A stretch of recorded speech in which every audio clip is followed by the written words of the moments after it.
There's not a real recipe. You just feel it. And I feel like Matt Slayer drinks a lot of liquor. So normally you do like a 1, 2, 3, 4, but I'm going to do like a 1, 2, 3, 4, 5, 6. Then we're going to add the nog. And then you mix it up. Because it's very important that it's very cold. The only time that it is acceptable to drink this drink is on Thanksgiving.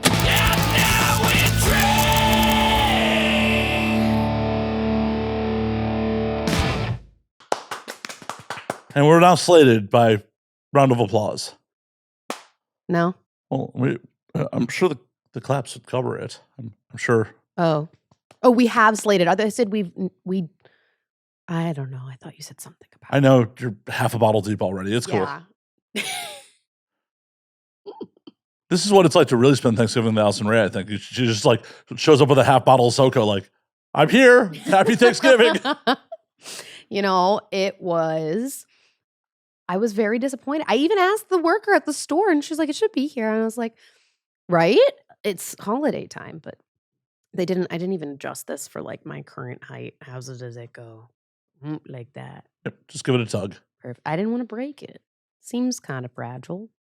Maybe. But yeah, I asked the girl at the store and she was like, oh, I can't find it. She didn't even see the label for it. I don't know if they like just stopped stocking it at that store, but I was very annoyed. And so I went home and I got my own damn bottle of SoCo. And now we're experiencing diabetes in a cup. This is Christmas magic in a cup. I don't know what you're talking about. Diabetes, Christmas magic. It doesn't count. It's Christmas. That's right. Just kidding. It's Thanksgiving, which is basically it's Christmas Eve. Once it's Thanksgiving, it's Christmas Eve. As someone who has never celebrated Christmas once in his life. That's true, huh? Not once. So you probably never had nog. Oh, I've definitely had nog. Oh, okay. Yeah. I have fucked some people that aren't of the tribe over the years. Well, I mean, that makes sense. That does make sense. But couple shiksa here and there. Couple what? Yiddish for a non-Jewish woman. What's the word? Shiksa. Shiksa? Shiksa. That's a funny word. It is. Yiddish is funny. Is it a derogatory word? Depends on who's saying it. And the tone, I'm guessing. Yeah. Okay. Yeah. For the older generation, they're really big on you trying to bring a Jewish girl home. Okay, I've heard that about like a lot of different cultures. It's like very homogenous, or they try to keep it very homogenous, which I think is very funny. No one in my generation of like the kids married a Jew, not one. I feel like that's pretty much how all mixing of cultures is happening. I think like the generation before us, it was kind of like I'm in love, but I can't because my mom said no. And now they're kind of like, the world's burning anyway. I should just like marry for love because I probably won't make it to 80 anyway. Or money. Oh, if you marry for money and you love money, you're still marrying for love. I'll drink to that.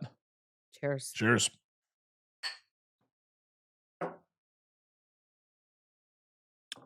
I don't remember who I heard say that. I think it was a TikToker, but I was very amused and it has not left my brain. I'm like, that's a very valid point. It is. Mm-hmm. It is. Mm-hmm. Now, the question is, if you're marrying for money and you get a prenup, like, is the marriage already ruined?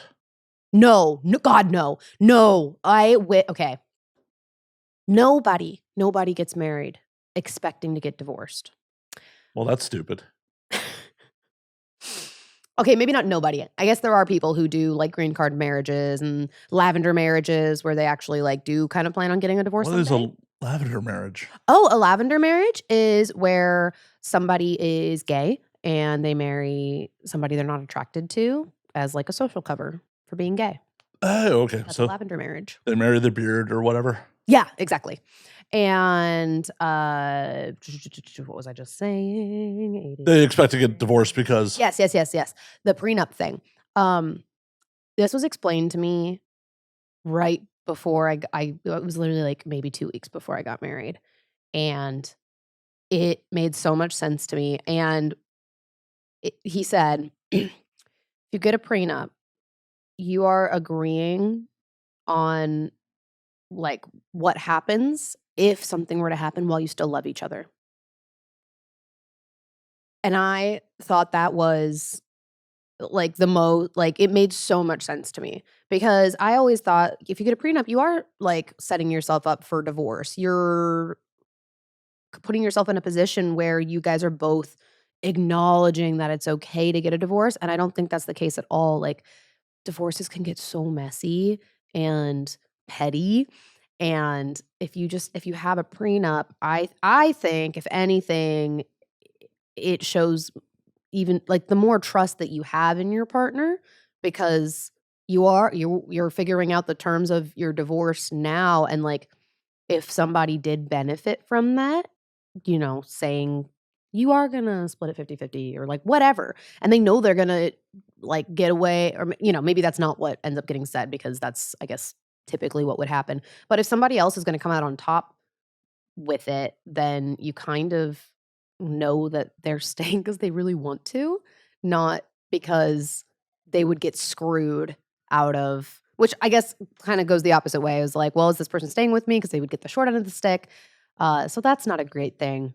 But in general, I think it's a good thing, because it shows like you trust each other enough to actually talk about it. And not only do you trust each other enough, but you love each other enough to have the mature conversations required to have a successful marriage before you're even married. I think it's actually a really good indicator of a healthy relationship. Well, I agree. And on top of it, it's like forming any other business. You want to make discussions about money before there is money. Yes.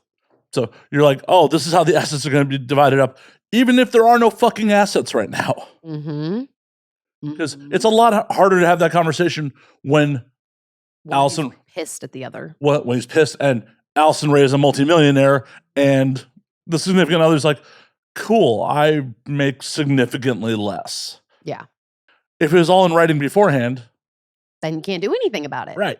Yeah, no, that should have been the first red flag, was when he was adamantly against getting a prenup, when I was like, actually, this makes a lot of sense. So get a prenup, because it actually, I don't think it can hurt. It can only protect you both, because you're doing it from a place of love if you get the prenup. Postnup's fine too. You can still set that up, but I would do it quickly. I would just do it beforehand. I mean, yes, but like, if like, let's say somebody's getting married like next week, they don't have time to get a prenup. Like, well, then they should have set a later date. That's bad planning.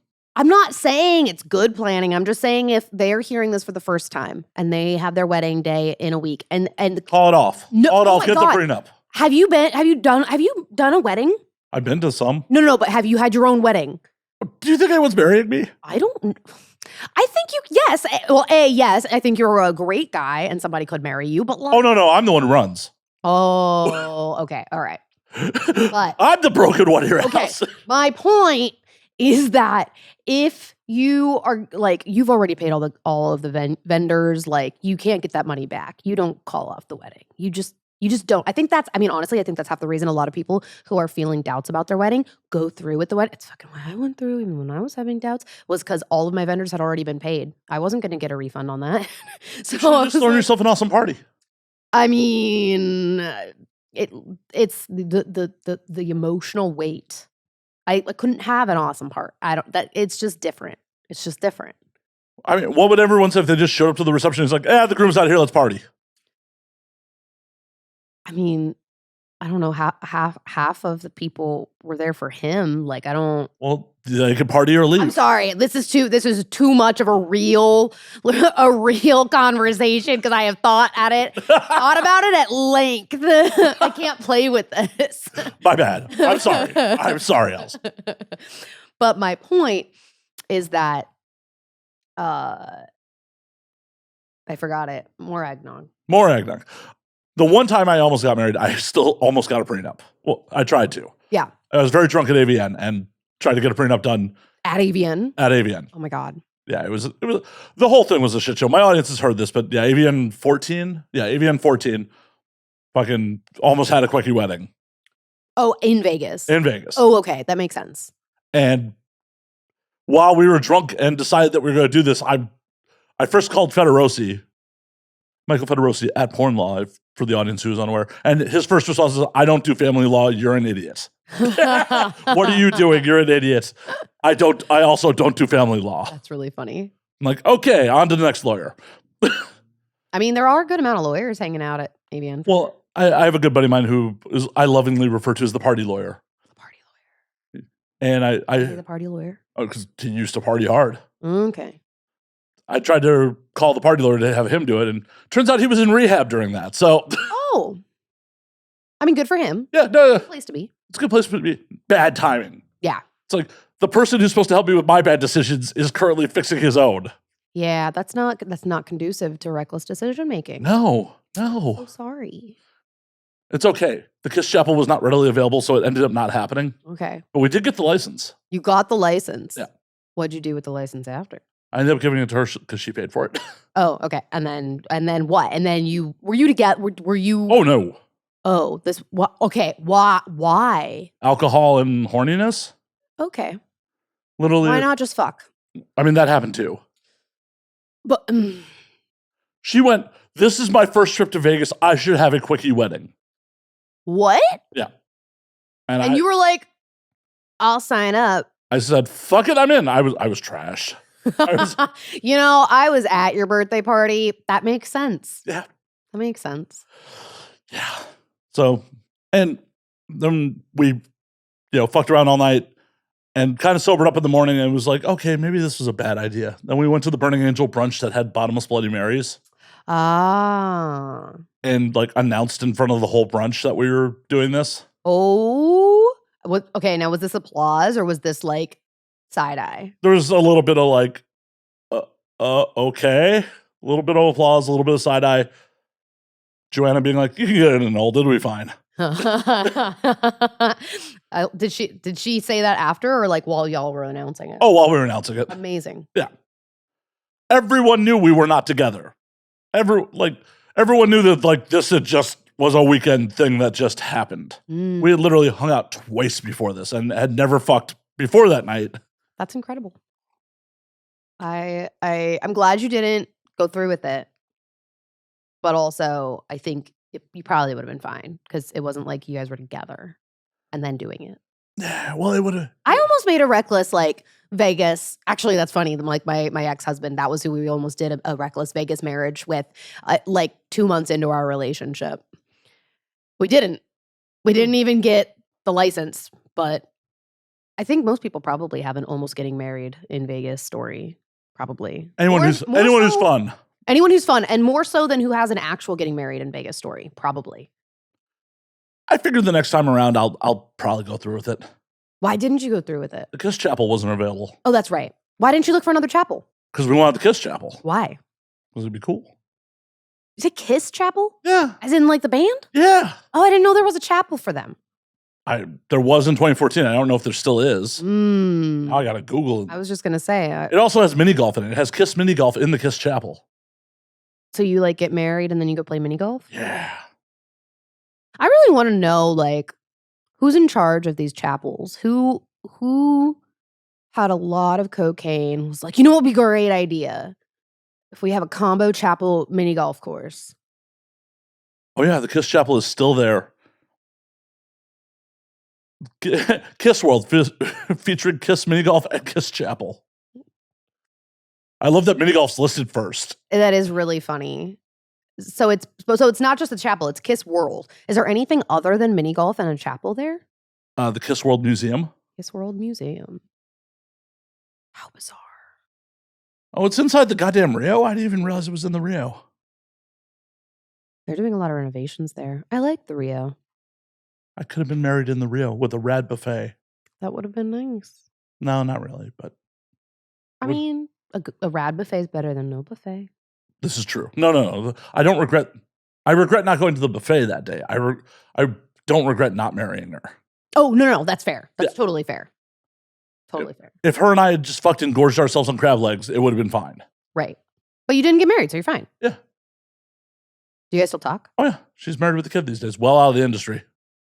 That's cute. Yeah, no, it's super. You said she's married with kids. So does her husband know this story? Oh, do you know him? Have you met him? I've never met him. Oh, but you guys just talk. Yeah. Okay. Well, I didn't know how close of friends you were. She lives in Texas. Like, okay. That would have been the other horrible part about it is like she lived in Texas at the time too. Oh, that's funny. Yeah. And also was there any like thought into what would happen after the wedding? No. No. It was a weird, very weird drunken like moment. Like, cause shortly after fucking, she got a little self-conscious, like, I can't have kids. I'm like, and at this moment, it became very real at that moment. I'm like, wait, I'm doing this for the bit. Like, oh my God. When she was like very serious about marrying you? I think I don't know. But that came out in like. But she has kids now? Yeah. Are they her stepkids or are they her kids? They're her. That's amazing. Yeah. It doesn't matter. That's not her story to tell. I also didn't dive too deep into it. I just took it at face value. Like, oh, that sucks. Yeah. I don't want kids. So it was like, okay, that's fine. Yeah. Like, and I wasn't sure. I love that for her. I'm so glad that she has kids now. No, me too. And sounds like she was sad about it when she was telling you that. She definitely did. And like, I didn't shoot blanks at the time, so. You're snipped now. I think we've talked about this. Everyone knows. Mm. Helen. I don't keep a spreadsheet of which guys are snipped, I just keep posting it to my social media. Really? Yeah. Twitter is not what it used. I don't see it. I see like 3 people's tweets and everything else is like people I don't follow. It's just different now. It is. Unless if I want to go see somebody's tweets, like I have to go to their page. It doesn't show up anymore. Well, and also what bums me out is since it's non-sequential now, it's like. Yeah.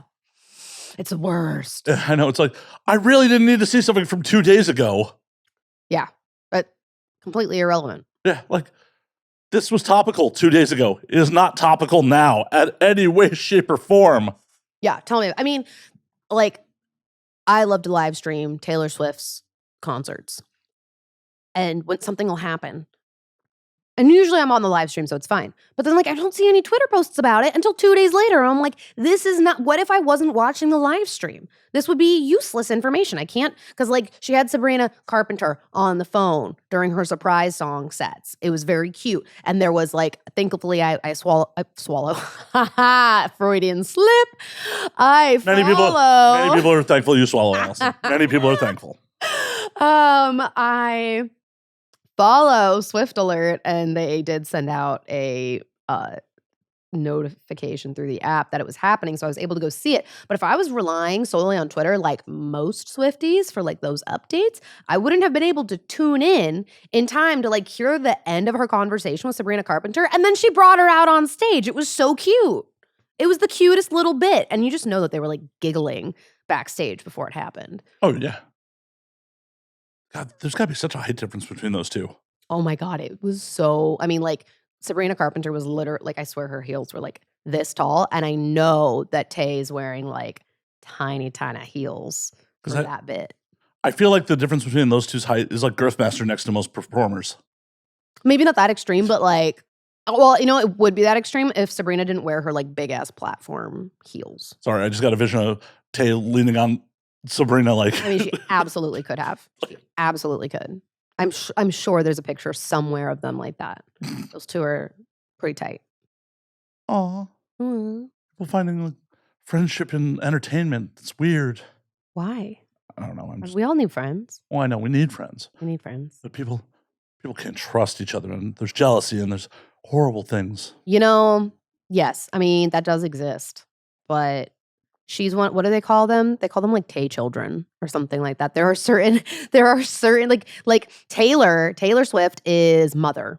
She is mother. And then you have like the Tay children, which are like the like music artists that especially like that she worked with on like The Voice or something like that. I was not a Swiftie back then. I couldn't tell you the actual lore. So many people have tuned out. But there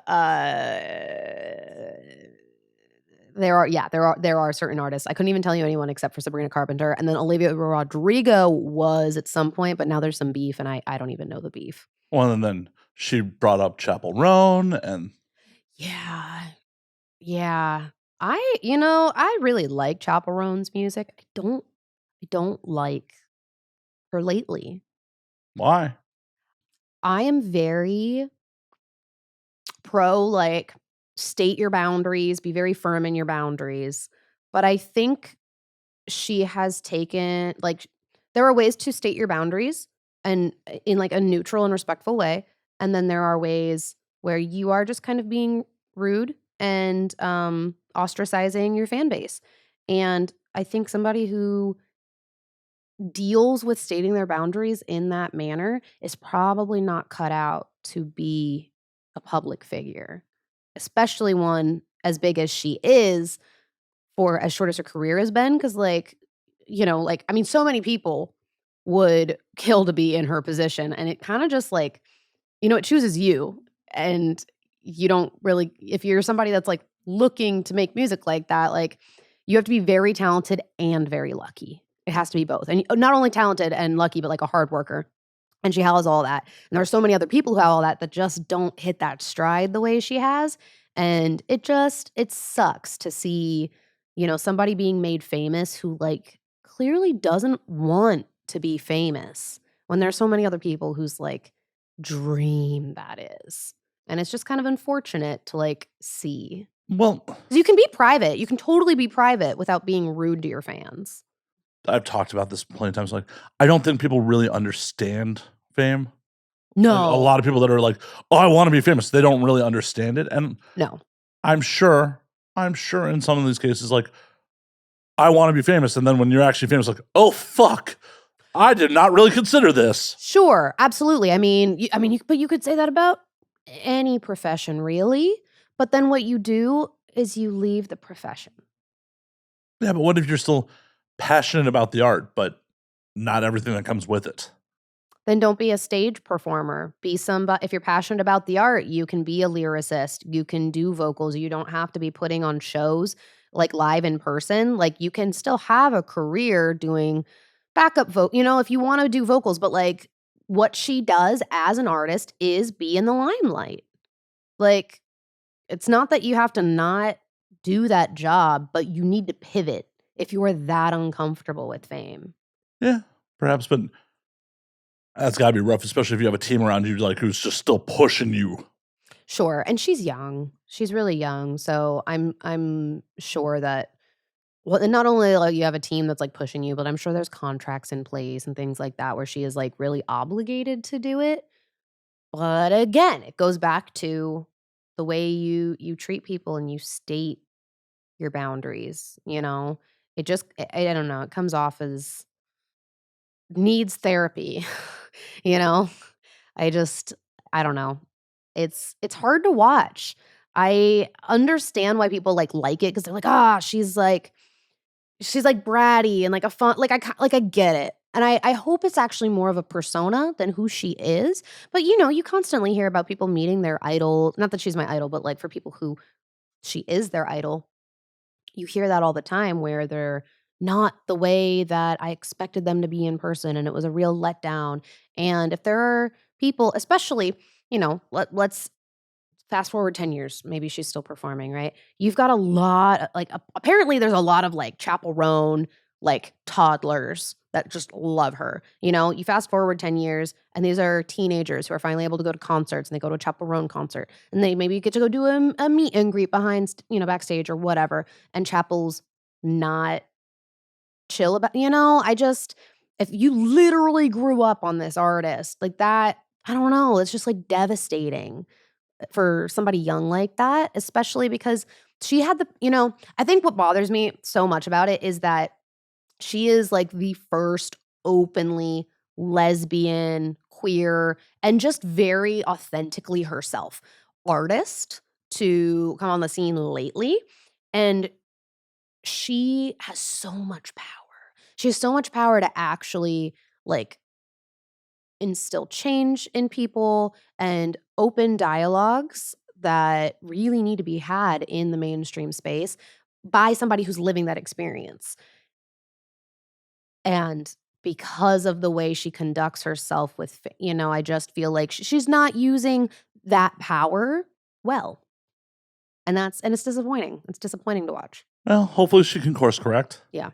Well, hopefully she gets a somebody, whether it be her publicist or manager, somebody that gets her into some therapy or just helps her kind of and then maybe that'll just happen once her frontal lobe how old is she? I don't even know how old she is. 24, I think. Okay, so she's almost there. Her frontal lobe is almost fully developed. Oh shit, she's 26. Is she? Okay, that makes it worse. I can really excuse it if although I don't know. She does seem a little neurospicy to me, and that it is a common thing for neurospicy frontal lobes to develop at like 30 and 35. So I don't know if she's come out and said that she has any neurodivergence, but I'll excuse it a little bit longer. Is anyone truly neurotypical these days? Anyone? Okay. I think there are people who believe so. What's the whatever, I can't think of the word, but they're so sure that they are neurotypical that I think our brains have a feedback loop. And if you believe you're neurotypical and you're surrounded by a lot of people who are also acting neurotypical, I do think your brain will kind of adjust itself to mask, but that doesn't make you actually neurotypical, but you present that way. And what the thing that actually differentiates neurotypicals from neurodivergence is it being able to be detected on a test. And if you are so high masking that your brain kind of tricks yourself into being neurotypical, it wouldn't show up on a test. It depends on the type of neurodivergence we're talking about here, but I think the brain's a very powerful thing. You tell yourself something enough times and you will believe it. Kind of like being undetectable with AIDS. They just can't find the viral. Well, I mean, I feel like there's a difference between like how we are wiring our synapses to fire in certain patterns and actual like foreign viruses and bacteria that are impacting us. Like you are in charge of like wiring your own. Well, actually, no, your parents were in charge of wiring your brain. And then as an adult, it is your job to rewire your brain if your parents did a bad job. When your parents did a bad job, yes. When that's it. Yes, that is absolutely correct. Does anyone do good parents actually exist? I feel like there has to be a few. Is there? I mean, I think everything exists on a bell curve. So you're going to have both ends of the spectrum, like horribly abusive, terrible parents. And then you're going to have everybody that's kind of in the middle where there's a lot of support and there's some like mild abuse that happens. And that's where like the majority of humans are. And then you're going to go down the bell curve and you're going to go all the way to that extreme. We're talking about like, past 3 standard deviations. And you're dealing with what? I think that's like the top 0.03% is like what what they usually say for like above 3 standard deviations. And those are going to be the good parents. But they're going to be so rare that it feels like they don't exist. Yeah, because I definitely feel like almost everyone I know is on the bottom end of that bell curve. You think? Yeah. No. Towards it.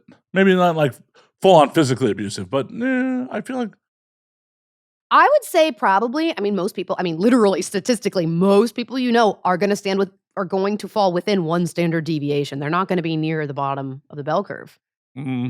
I don't know who you're hanging out with, but knowing that you are a good person and then we generally like do assimilate to the crowds that we, hang out with, I feel very strongly that most people are within 1 standard deviation of good parents. Well, I feel like a lot of my peers ended up all right out of spite more than their parents actually being good at the job. I'm a, elder millennial, like almost Gen Xer. Okay, hold up. I think we were talking about 2 different things. You were talking about, okay, also, yes, we are from different generations. Yep. That actually makes more sense. Well, because a lot of my peers growing up, like we were all latchkey kids. We were, in a lot of cases, effectively raising ourselves. Mm-hmm. So I've never heard the term latchkey kids. Like you let yourself in and out of the house. Ah, okay. That's so wild. Oh yeah, no, from a certain age on, I got myself to and from school every day. I mean, okay, but like define. Did you ride your bike? Did you walk? Did you? It depends on which apartment we were living in over the course of like my teenage years. Mhm. From one apartment was a bus because that's how far school was. Mhm. Other apartments was bike ride, and then like the last place I lived with my parents like was walking. Yeah. Yeah, I mean, most of my school, I definitely took a bus, and I think my parents probably stopped walking us to the bus stop after, like, maybe 1st grade. Well, and I'm talking like public transit bus, not like school bus. Oh, that's different. Yeah. That's so different. Like I had a pocket full of CTA tokens. CTA. Chicago Transit Authority. Like, Got it. so back in the day, they gave you physical tokens to pay for bus fare before there were fare cards. So it was just like, fucking find the fucking token. Wow. Yeah, I'm old. Wow. That's wild thinking. I mean, and how long was that bus ride to school? How many stops, like how many times did you have to like get off and then get on another bus to get to school? Was it like a direct route to school? It was like one bus that got me close enough that I could walk it. Okay. Which in Chicago winter sucks sometimes. Wow. With my father raised me. My mom lived in the city, and like I spent time with her, but it was mostly my father raising me. Mhm. And he worked 2 jobs to make sure that we were in a decent neighborhood. There was always food on the table. He was a decent enough provider. He was a miserable cunt. Absolutely a miserable cunt about it. Mhm. He was of the generation of like, oh, I'm being a good parent because I'm being a good provider. Yep. I was raised by one of those. Yeah. So it's like, oh no, you are not doing the rest of the job very well. Yeah. Yeah, there's a lot more to it. It's, I actually had a conversation with my mom a few months ago about that because I had tried sharing with her like 2 years ago before I was able to communicate it in such a way that didn't like trigger her defensiveness. I tried to communicate how them sending me to therapy as a child made me feel like there was something wrong with me.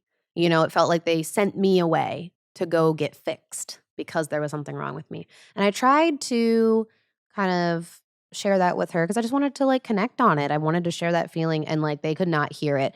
She was, was like, well, that makes me feel like you're saying I was a bad parent. I'm like, this isn't about your feelings. Like, this is literally about mine right now. Right. But she couldn't hear it. And a few months ago, we had the same conversation, and it wasn't me trying to be like, hey, mom, this thing happened and it made me feel this way. We were actually having a conversation about, I think her friend. It was about her friend, and then her friend's daughter is in therapy, and how they have conversations about like this, my entire generation is in therapy and they're wondering where they went wrong, what they did wrong. And I was like, yeah, like it makes sense that you would feel like it was your fault or something. But when you think about like every generation before, they're working with the information they got from their parents. And if you think back, like, I mean, shit, it was like what I'm not a history buff, but I know the Great Depression was what, like the 1920s, 30s. Okay. 32? Around there. Okay. So like my mom's grandmother, probably born or like being raised in the middle of the Great Depression, like they were in survival mode. And then they have kids, and then their entire ideology is just keep food on the table. You need to work really hard on the farm or whatever. Well, and even before the Depression, depending on your familial background, they may have been poor immigrants that had recently emigrated to the States in the first place. Exactly. So it's like, oh, hey, we just left some impoverished fucking country for a new life.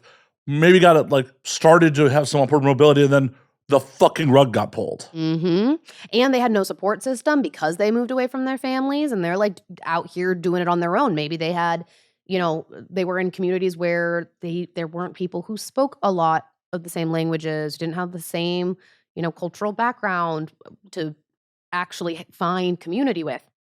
So that's what my, mom's mom was dealing with, was a mother who only knew that growing up, and so had very like survive on the brain. So then that impacts my grandmother of being like, oh, like there's never enough. It's a scarcity mindset. And they also probably resented not having a lot of freedom to like go and have fun and like be a kid, because they had to work so hard because their parents were so afraid of being destitute that the kids all had to work, and they had a ton of kids so that they could work. So that's, when my grandmother had my mom, that's what she's operating from. So it's like, okay, I'm going to let my kid run amok because they can be a kid, because we are actually okay. We are no longer in the Great Depression and we're fine. And she can go and like be a kid, which then turned into zero supervision. And then my mom grew up, and then she felt like, oh, I had way too much freedom. We need to like be watching these kids like hawks. And then you have helicopter parents. So it's nothing to do with like, it's their fault. It's that the way they were raised, and then like, us and our parents, it just like the generation before them was just going through some shit. And it's been consistently getting better, which is good.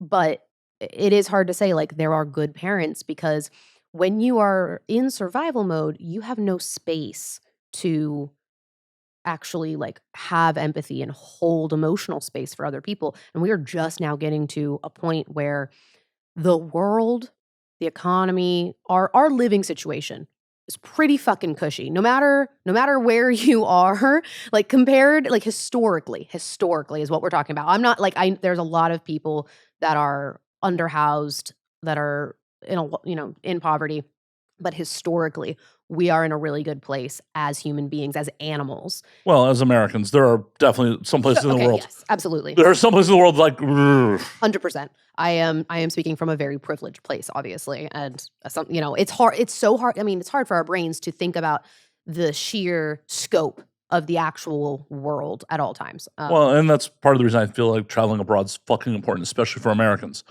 just so you can see how other people live. Like even going to the difference of like going to South America and going to Colombia, it's just like, oh, I went to Bogota and like this is their capital city. There is still like some real disparities between rich and poor, and it's really palpable. And it's just like, oh yeah, okay. That's a thing. I want more nog. Garçon. Am I allowed to have more nog? Give the lady her nog. Some nog for the This is a bad timing to make like a, Lisa, can you spare some nog? And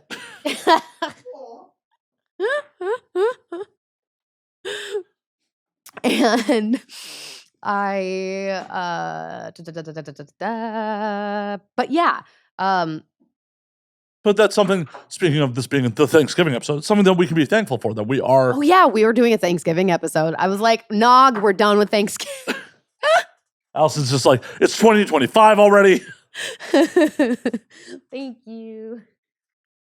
I will take another 2, please. Yes. There we go.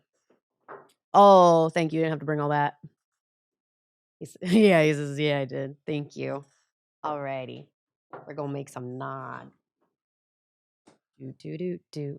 And yeah, it's something that we definitely should be thankful for. It's like that we're at the American standard of living. Yes.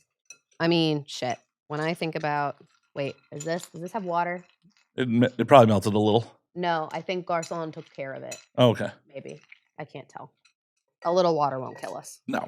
I mean, we're made mostly of it, so. It needs to be cold. Boop. We're mostly made of water. It shouldn't kill us. All right. I've been led to believe I'm not a scientist. Not a scientist. I honestly feel, as I said, more Americans need to leave America and like see the world and not see it from fucking resorts. Yeah. It's definitely something I want to do. Like, I've been to a few places, but not enough places. What's stopping you? Money? Commit some crime. I mean, I already do, actually, technically. And I still don't have enough money. Commit more crimes. Commit more crimes.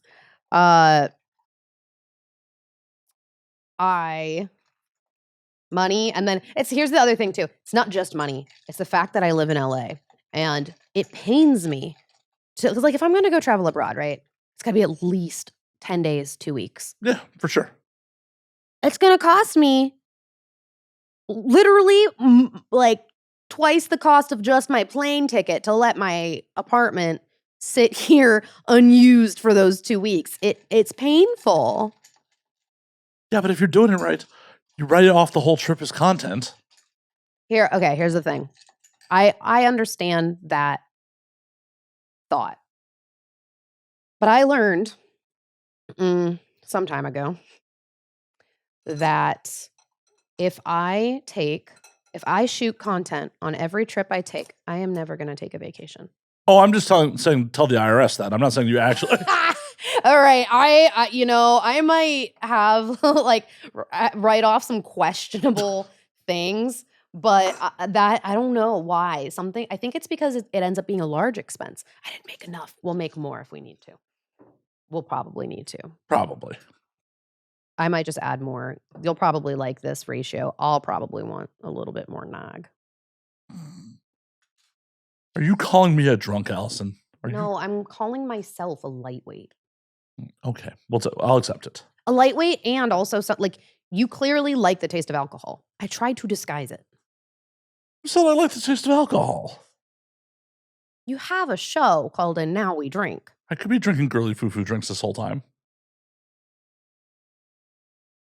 Wait, say that one more time. I could be drinking girly foo-foo drinks this whole time. You know, things that just taste like juice. Yeah, but you don't, which tells me you like the taste of alcohol. No, I like trying to keep my waistline thin. Well, that's fair. It's a lot of sugar and, whiskey is just 75 calories an ounce. Yep, I need more nog. No, I obviously like bourbon. Yeah. I was lying. Was ridiculed. I was ridiculed for my SoCo. As you should be. No. It's whiskey flavored liqueur. You could put real whiskey in this. I get tipsy off this. I don't know what your problem is. Tolerance. Exactly. Did I not just call myself a lightweight? You did. I feel like, you know what it is? I can drink several drinks of this and taste alcohol and cover it up enough so I do enjoy it, but I can taste the alcohol without like having a drink and a half and then being done and zonked. Yeah, fair. You know? Also, now that I'm like, I've recently lost about 10 pounds and I'm like, wow, I didn't realize like how much, even that little bit, it'll hit me that much harder. And I'm not even sure if it's like the weight necessarily. I think it is largely the fact that like I'm not eating as much. So like there's not as much food in my stomach. But then also I'm pretty sure I'm more dehydrated and that's also going to contribute to it. And I'm just like, I have a lot of things working for me. I also take, like we've talked about my antidepressants. Yep. Like the SSRIs are also going to like fuck it up and like make every drink like twice as strong as it is because it's all processed through your livers. Your liver. You have one. You have two kidneys. I have two livers. Do you have two livers? Wait, is that a thing? Does everyone have two livers? No, just I know. Okay, in my defense, I never took human anatomy. Never. The second one I stole, but. It's not actually inside me, but I have it. Oh, you have it. Where do you store it? Cooler. It's actually in the freezer right now. You just and for a rainy day? Yeah, thaw it out when I need to. When the doctor eventually is like, the one you got in, you's got to go. Which is hot swap. I'm sure you could buy a liver off the black. Can you? Yeah, liver failure is a thing. Yes. Do people have liver transplants? Yes. Okay. Interesting. You've heard about the like organ donor conspiracy nonsense, right? No. Oh yeah. Like they say, well, I really should probably remove my organ donor from people say you should really do that, like remove it from your license because there have been things happening where, somebody will be like in a car accident or whatever. And they will like their not pronounced dead at the scene, but they're like dead before the family could get there, really. And then the family's not really able to visit their person because they were a registered organ donor and they have to get the organs out while they're still viable. And that just being like a thing that's happening. So then because that's happening, now there's like a conspiracy theory about it where they're killing people to harvest their organs to give to other people, which makes a lot of sense. I mean, I won't care. I'd be dead. You wouldn't care that your family, like, wouldn't be able to, like, visit you? See, I don't know. I think grieving's a really important part of, like There's hundreds of hours of my voice they can grieve to that. They can consume my art, and I can be inside them. That's fair, but my art, I don't think they wanna consume that. Like, you know, like, you live in perpetuity with your voice. I don't think they can grieve the same watching They can listen to it now we drink. They could Your listen multiple to it now we appearances. drink. My multiple appearances. Yeah. Ooh, I am okay. Boo. Oh, yeah. I brought pie. We're not ordering in pie this time. No. I brought chocolate cake. I was like, I'm on my period. I might want chocolate cake, but why is every time you do this show you're bleeding? I don't know, man. You're synced up with my cycle. That's fucked up. You know what? Actually, I know exactly what it is. You know why? Why? Because I have been learning to work with my cycle instead of against it. So I am I've noticed a pattern. In my luteal phase, that's the week before my period, I am very low energy. I really don't want to shoot because I feel gross about my body. I am having generally negative self-talk and I'm a little bit bloated and like bitchy. I just don't want to shoot. And I end up working about 20 hours on that week. The next week on my period, I'm like well rested from my luteal phase. So I work about 60 hours that week, but I'm like still kind of lethargic because just of my period. And nobody really wants to, like, I'll shoot a studio scene. If I'm getting paid, I'll go, but I'm not going to shoot stuff at home. And then on my ovulation week, I'm so productive. I work like 80-hour weeks on my ovulation week. I think it's because like I have all this energy to get pregnant, but I'm not trying to get pregnant. So like it gets channeled somewhere else. And that's when I schedule all of my shoots and my content trades and the whatever. I'm giving you a very long explanation because you need to understand it to understand why I'm always bleeding. It's also kind of scary that you're like, oh yeah, I shoot all these extra scenes on my ovulation week. Well, I have an IUD. I have an IUD, and we live in California. I think abortion's safe here if I really needed it. But also, I'm not sure I can have kids. That's what my ex said. Well, that's fair. I mean, I've never eaten a pie. I was just going to start digging in, and I was like, I've never eaten a pie like this. It feels so wrong. Well, welcome. Do it. I feel like I need to like cut it. No, dig in. It's Thanksgiving. All right. Oh, that hurt my soul a little bit. Does it still hurt your soul? No. See? But you need a slice. I'll get there. All right. Help yourself first. Cool Whip. I'm not bleeding. You're not bleeding. Right. Okay. So I was like, I might want chocolate cake because I know I'm bleeding. And the reason I'm always bleeding on this show is because, right, I know that I am going to be lethargic and feel gross and not want to shoot while I am bleeding. But I know that I'm going to feel better once I actually start my period. And I've been trying to shoot more like when I'm ovulating because that's when I like enjoy my job, right? Because my body wants to have sex because it's trying to get pregnant, but I'm like, fuck you, uterus, like you've got a copper IUD in you. And I end up having my most free days when I'm on my period. And my publicist will hit me up and go, hey, can you do the podcast? And I'll say, no, I'm busy. And he'll say, how about these days? I see it on your calendar. They're open. And I go, fine, because I'm on my period. And that is why I'm always bleeding when I'm here. I just thought I'd help with cramps. I mean, you don't not help with cramps. Like, we do drink alcohol and then it numbs my pain. So inadvertently, you do. I'm here to help. Here to help. Love it. Do you like Cool Whip or whipped cream? Real whipped cream. Real whipped cream. Tell me more about real whipped cream. Comes in a can. It's full of NOS. Full of what? Nitrous oxide. NOS. Okay, I'm with you on like ice cream, but pumpkin pie and Cool Whip is the way to go. No. But the like whipped cream will like melt on the pumpkin pie. Not if you eat quickly. I like to say, I mean, I am eating this sort of quick.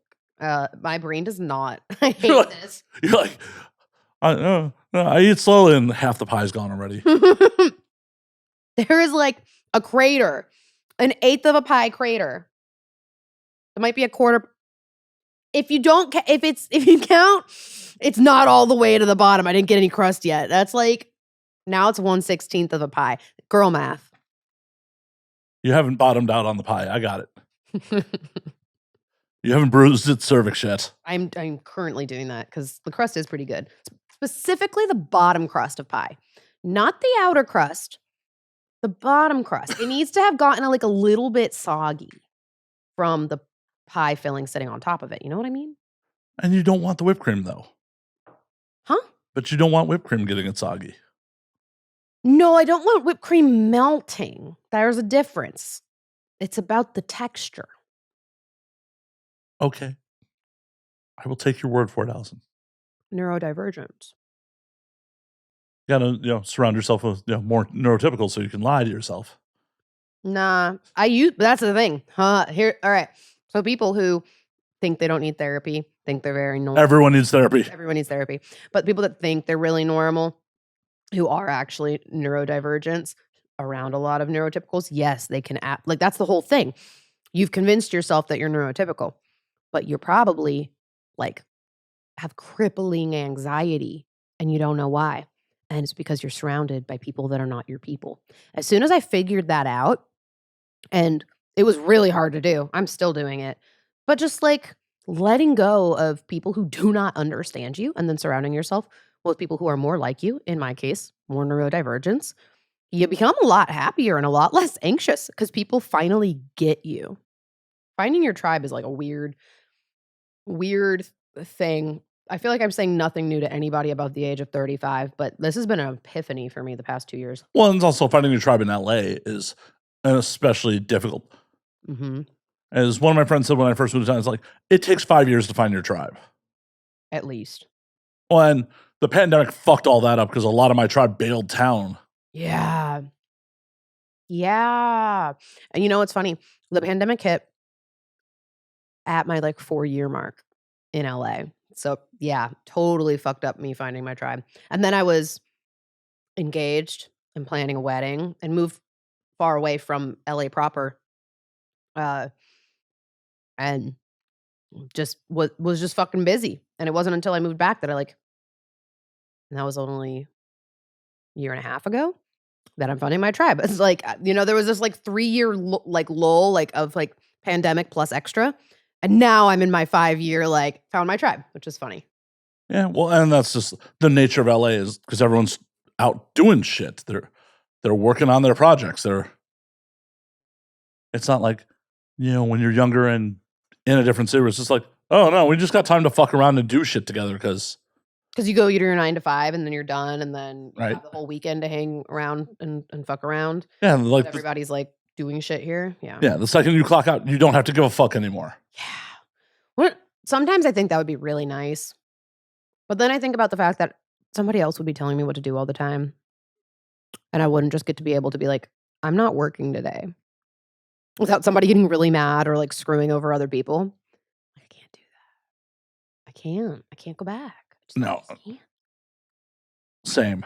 I was in mid to upper management and it was just like, oh yeah, I was given probably too much freedom. Like as long as I finished my projects, my bosses pretty much let me do whatever the fuck I wanted. But even then it was just like, nah, this is not for me. This weird thing's been happening where now when I eat stuff, I hit a point where I just don't want to eat it anymore. I believe that's called getting full. This is a new phenomenon for me because in the past, I used to binge eat binge eat like crazy. I'm very lucky that I have the metabolism that I have for the binge eating that I would do. And it wasn't ever like clinical. But my relationship with food for the longest time, it's like, this tastes really good. I feel full, like I shouldn't eat more, but it tastes so good. I just want to keep having that taste. And uh lately that's just not it. Like I feel full and then I'm like, I actually don't want to put more of it inside my body now. It's been a very strange change. That is odd. Mhm. Very odd. Mhm. How does that happen? Mounjaro. I'm not kidding.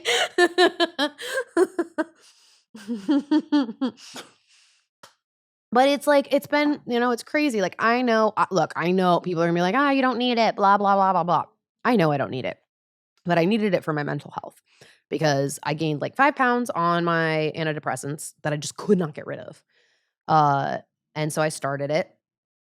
And it was like, for the first time in my life, I was actually craving Whole Foods. I ate a salad today and yesterday.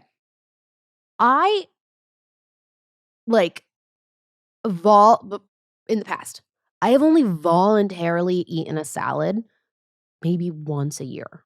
Like, I do not like salad, and I've always said, like, it's just a lot of effort to eat, and it's not very filling, and it's, like, having to stab all the leaves, like, it's just a lot of effort, and it's not even that good, and, like, I actually was craving a salad today and yesterday, and I went and got salads. Like, I've always been very, like, impulsive towards processed foods, and Mounjaro has completely shut that off.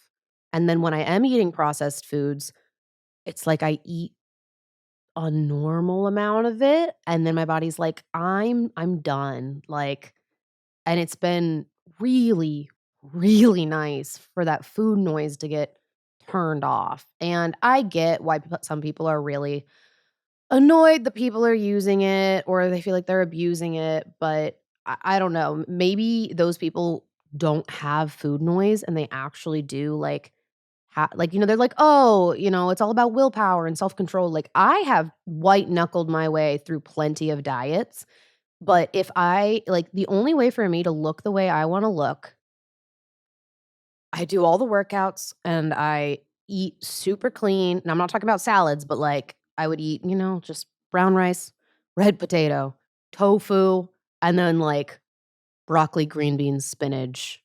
Like, that's it. And I would have to do that. Oh, and protein shakes. But I would do that, like, I would have to do that and eat nothing else. And that's just, like, that's not living. It's just not. Like, I'm not saying I should be eating an entire slice of this cake You that I should. brought Do it. every fucking weekend. Like, that's not what I'm saying Oh, living is. weekend, daily. You should be Daily. daily cake. But, like, I should be able to go to a friend's birthday and have a couple drinks and have a little slice of cake without it, like, impacting my mental health. But it did because and a lot of it is because of what I do for work. I think I would not care nearly this much if I didn't have to be naked on camera all the time. This is why you should just embrace the daily cake. It'll just be good for you. Like, oh, this is my straight reward. Just daily cake. No, I mean, I did that for a long time. I did it for a long time, and it, as much as I would try to just like accept that this is what my body wants and trying to reward, like, I think there's also there is a difference between being a man and a woman. There is a lot of messaging about our worth being in our looks, and I literally have a job where I get money, worth, and value from the way I look online. Well, and I think that is 100% true. But I also think that's a societal thing that's changing is men's looks are fucking being. How many women are out there just like, oh, he's got to be X tall fucking. Oh God, I'm not saying that men don't deal with it. Please. Oh no, I know you weren't saying that, but it's. I feel like in my generation, it was much more socially acceptable to just be like, I'm a dude, whatevs. And yeah, and society is more shifting to like, oh no, dude's got to have an aesthetic too. I think that has a lot to do with just the general, like, for lack of a better terminology, just feminism. I think because women have gained a lot more independence, we have a lot more rights now. Women can buy houses, women can have credit cards. There's a lot of things we are able to do now that we couldn't do 50 years ago. And because of that, women being able to be financially independent, we are more free than ever to actually talk about our opinions about stuff. Because I think in the past, women didn't speak up about those things because they just needed to find a man to take care of them. It didn't really matter what that man looked like, as long as he was like kind of nice to you and took care of you. And even then, a lot of, our mothers and grandmothers, were abused in those marriages. And now women don't have to put up with that because they don't rely on a man to support being alive. And at least in America. And now, because women have the freedom to choose their partners more so than ever before, now, and it contributes to what people are calling like the male loneliness epidemic, is that because women have this freedom to choose, they're choosing partners who are both more emotionally intelligent and more aesthetically pleasing to look at. Well, or they're not necessarily choosing, but they are being more verbal that is what they are desiring because they have the freedom to choose. For sure. And also, I think that the apps have also fucked that up a bit because it gives people the illusion of a lot more options than they actually have. Absolutely. 100%. But also, dudes, just fucking get out there. Like, the male lonely, it's like, dudes, really? Okay, and part of it is I think a lot of it is so everybody's living their lives online now, and shit, I saw maybe you I feel like we might have talked about it last time for some reason. Did you see I don't know if I'll call it a case study? He did a self-case study with different apps where he had profiles and he was swiping on like every girl, and he counted how many girls he swiped on.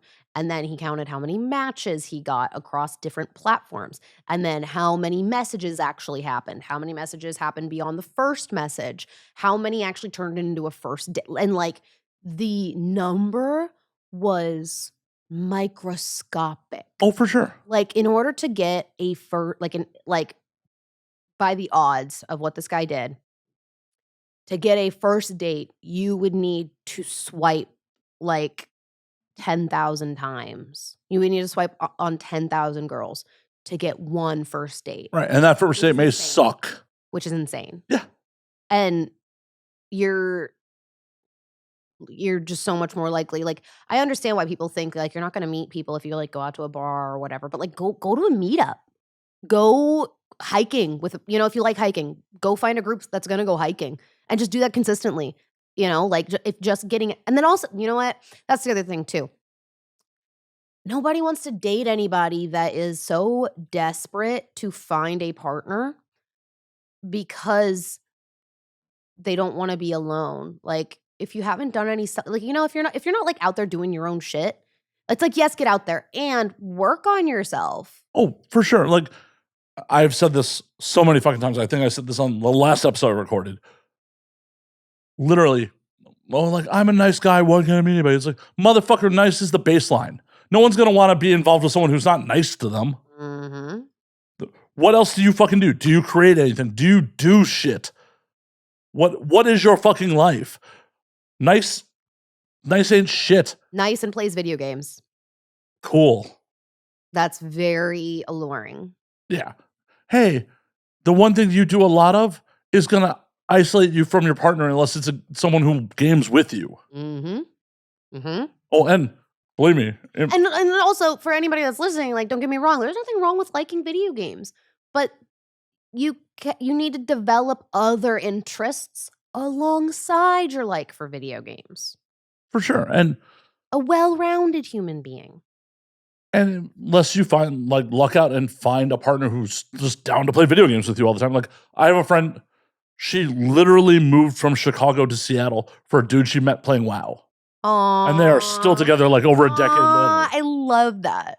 But that is so fucking rare. Yeah, super rare. Because I am sure till they met in person, like that dude's like, I'm getting scammed. This girl wants to move across the country to like hang out and play video games? Play WoW with me? But it can happen, but so can win in the lottery. Right. Yeah. It can happen. It can happen, doesn't mean it will. Well, hell in LA, like there's adult like sports leagues. Like for a couple of years I was playing dodgeball. I was playing adult dodgeball. That's fun. Yeah. Holy fuck. You gotta be in good shape to play dodgeball. Oh yeah. Yeah, you gotta run and shit. Well, you gotta run and like fucking dodge. Yeah, it's throw some shit. Yeah. You gotta have like good, like fast reflex. It's not even just about being like in shape and fast, but like the reflexes have to be there too. Exactly. And like you have to have a good throwing arm. The first time I played, I'm like, oh, I thought this was gonna be I was just dead. Just fucking dead. I bet. Yeah, because also like I guess if you're doing such a sport that requires like such fast reflexes, I think the thing that people don't realize about I'm gonna call that a sport. Oh, it is. Yeah, sports like that is that like you have so many tiny little muscles that we don't use that often. And when you do something like that, like you're gonna find all those muscles so fast that you just never use. And you gotta do it a lot if you want to work those muscles up. Yeah, it was a great way to meet people too. Shit. Oh, I'm sure. And I'm sure it was a blast. Yeah, like almost everyone who played was like people in entertainment and shit like that. Like, working in mainstream studio jobs and shit like that. I was like, oh, cool. Yeah. Yeah. I should get back into that, but the time. Yeah, I have to schedule time in my calendar to like go do social things on Meetup. Otherwise, I will just work and work and work and then go, oh, I haven't taken myself to go do anything for me and been social. Like, I think it's really important to go be social with strangers. I think a lot of people are afraid of like going somewhere alone. But I think learning to enjoy your own company is really important for finding a partner. Because if you require somebody else's presence in order to be content, that's kind of called codependency.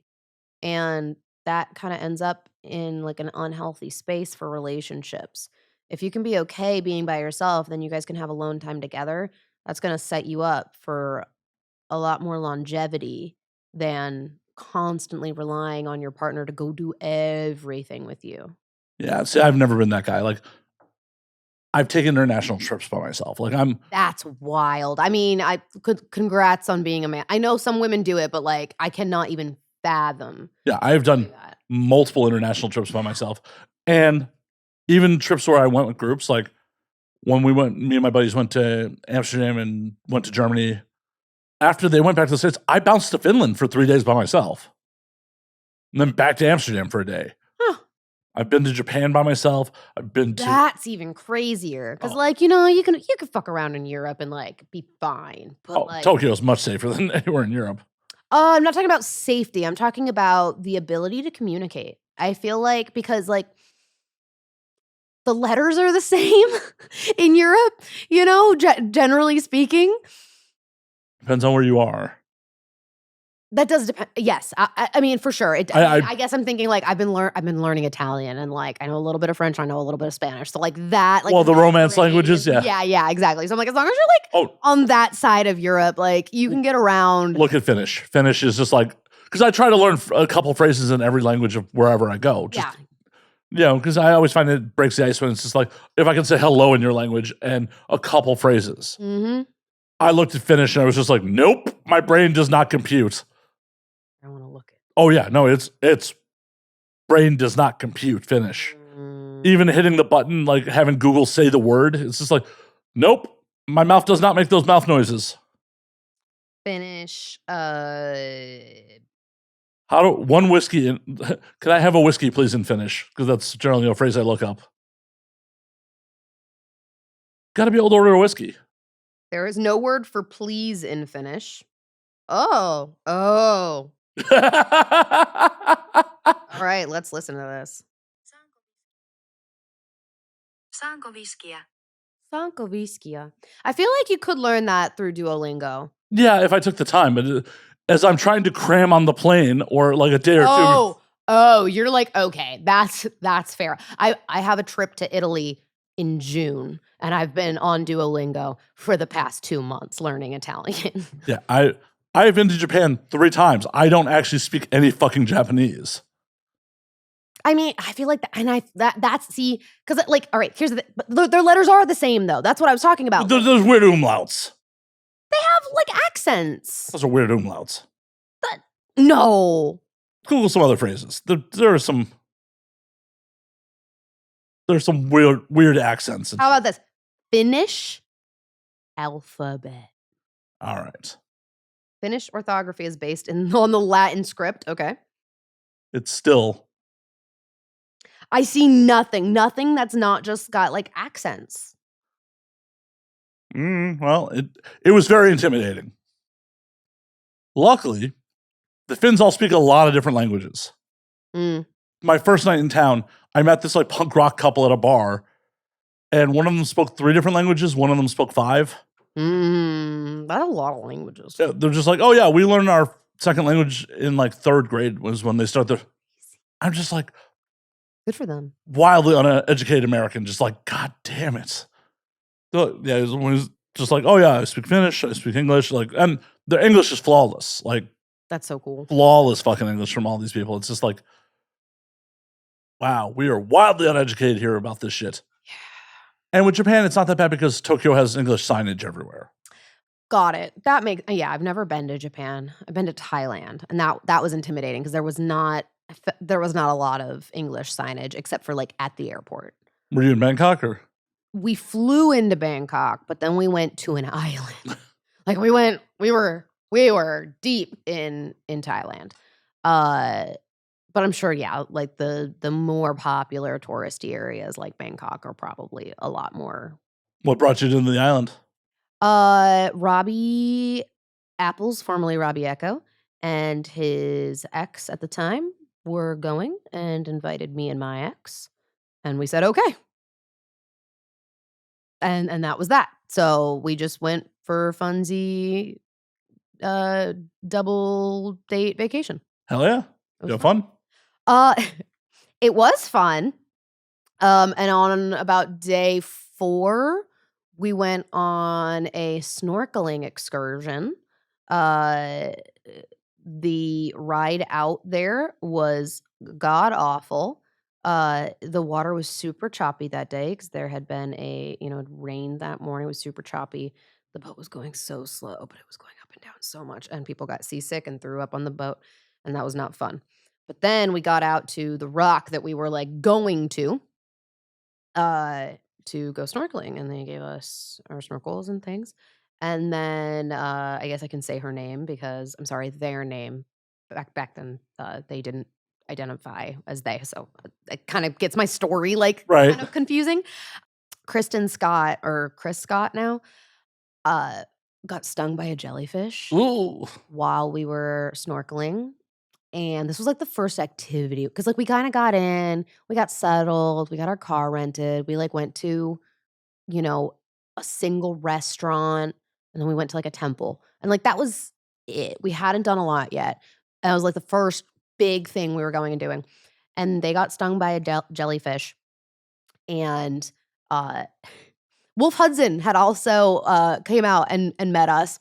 And we were on this boat, and he whips his dick out in front of this. And he was like, everybody, I'm going to take my penis out and pee on the burn because it'll help her. apparently you're not supposed to pee on jellyfish stings. But I didn't know this at the time, but it was so funny because like he was just like announcing to this boat of like families with children that he's gonna like take his penis out to pee on her leg. The locals are probably like, what the fuck is this guy doing? I don't think there were any locals. I think it was all tourists. And pretty much everyone was like, oh, okay. Like nobody knew what was going on. And he pisses on her leg. Their leg. I'm sorry. Like I said, it's confusing now. And it ended up hurting more. And then the guys on the boat had, I think it was vinegar. You're supposed to you're not supposed to pee on jellyfish stings. You're supposed to put vinegar on jellyfish stings. And they put vinegar on their leg, and that got really bad. And as we were, What's in wolf's pee that it reacted with the vinegar? I don't think it was okay. Oh, I know it wasn't wolf's pee. Getting there. So at this point, they kind of pulled everybody out of the water because they were like, oh, they started seeing more jellyfish. They're like, we got to go. So everyone comes out of the water. Chris is, like in the little chair behind us. I can hear them like really, like they're in pain. And they take us to this next island that's got like a beach, just some like kayaking. There was some more like shore snorkeling instead of like deep water. Like we were like next to a big rock. Like there was no land. It was just we were on the side of the boat next to big rock. And we go to this island, and as we're like on our way boating there, I'm asking the guys like, do you have any pain medication? And they were like, no, but there's a pharmacy at where we're going. And I was like, okay. And so we're trying to keep Chris calm. They're in a lot of pain, clearly. And we get off the boat and immediately go to this medical tent. Now, when I say medical tent and pharmacy, this was a hut. There was nothing on. This was like this was an uninhabited, undeveloped island. Just in the middle of Thailand. Our poor friend has just been stung by a jellyfish and is in this hut. They put calamine lotion on it and gave Chris like a Tylenol. And we all like I just like jumped into like mom mode, and I'm like delegating like, all right, like you're gonna go talk to people on this side, like literally just trying to find anybody that might have anything stronger. It's vacation. People might have, a little something to. Don't do that in Asia. Don't. Well, we had no choice. Oh, I know. No, I'm just saying, don't bring something to Asia. Oh. Yeah. Don't bring something. But we just needed to help our friend because they had literally nothing.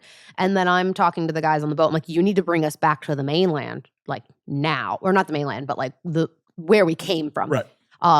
And because at this point, Chris is like screaming in pain. Another boat came and dropped off a bunch of passengers, and Chris is just screaming, and people are coming over to see what's going on. Like this is like an open air hut. Like people can see through the slats that like Chris is like on their little medical bed thing, and nothing is happening. And the jellyfish sting too. This was a big jellyfish. The jellyfish literally started on her leg. It had wrapped around her leg. I'm sorry, their leg, and then up around the side all the way across their ribs. Ooh. Like they were tangled in this jellyfish. And it was just getting redder and redder. They were screaming. Jesus, Wolf really had to go if he could cover that whole thing. It was quite a sight. And I was getting so pissed because these boat guys were like they're like, oh, it's just a jellyfish sting. It's fine. And I was like, they are clearly not fine. Like, you need to bring us back now. And they were like, okay, we'll call whoever. And then they take forever. And at this point, we have asked every single person on this island if anybody has anything. Nobody has given up anything. Chris, at this point, is basically like so exhausted from the pain, like nearly passing out. And I just like marched over to the guys on the boat, and I was like, "You are going to like just like you are going to." I went full Karen. I went full Karen, and I was like, "You need to take us back. Like, I do not care what your boss says. I don't care because they're like, oh, we can't get a hold of him. We can't get a hold of him." I was like, "I don't give a fuck. You're gonna figure it out. You're gonna take us back. You're gonna bring another boat back here for all the other passengers because if something happens to like, she's clearly not okay. It's not just a jellyfish sting. Like, fuck you." You're going to take us back and we're going to get this taken care of, or I'm going to rip apart this company and it's going to be your asses. And you could just see them getting a little like, they were like, okay, fine. They finally got the 5 of us on a boat going back, and they did the right thing. When we arrived, they had people from their company with, paperwork. There was a private van for us. They took us straight to the hospital. They covered all of Chris's hospital bills. I'm guessing in Thailand they probably weren't that expensive, but they did take care of us. And Chris had to spend the night in the hospital, and come to find out, Chris is very allergic to fish. Ooh. And not only are they very allergic to fish, but the kind of jellyfish that stung them was the singular kind of jellyfish that you should not pour vinegar on the sting. I don't remember exactly what kind, but there's like one jellyfish where you should not fuck with vinegar after. And it was that jellyfish. And we knew it was that jellyfish because of the way it looked and the region that we were in. And we were, we seriously considered, still taking some action after that because we later learned it's very common for jellyfish to surface after it's rained. They'll come to the surface, and that area that we were at, that big rock, is like a really, really ground for jellyfish to like hang around that type. And they came to the surface because of the rain that morning. Portuguese man of war. I think that was it. But vinegar can cause more venom to be released from the nemesis. Nomadic jellyfish also, or the box jellyfish. Wait, say the middle one? Nomadic jellyfish. No, I think it was the man of war.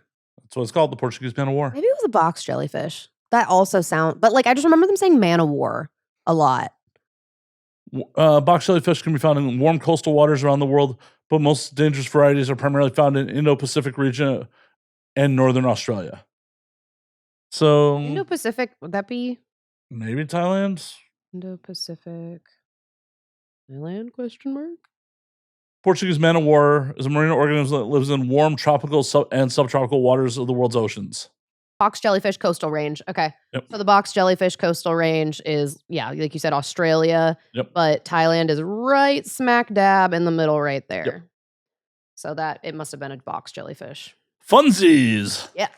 So after that, Chris was on a lot of pain medication. They prescribed pain medication at the hospital. And, we all just wanted to make sure. Oh, I just heard a beep.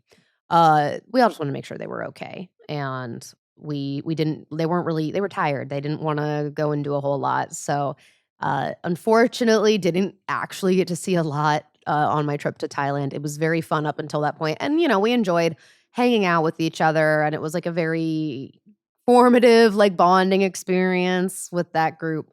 But I would definitely like to go back with some less drama.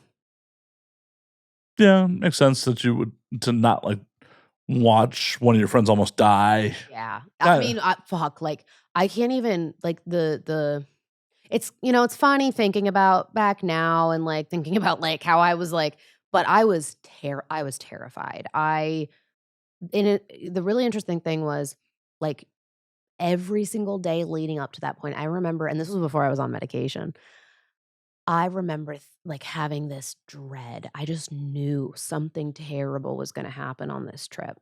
I thought maybe it was going to be like because we were kind of there like during hurricane season, I think, or tsunami, something. There was like monsoon season, something like that, like weather season in Thailand, and I just was getting like really, really uneasy feeling, and I just knew something really bad was going to happen, and having like panic attacks about it.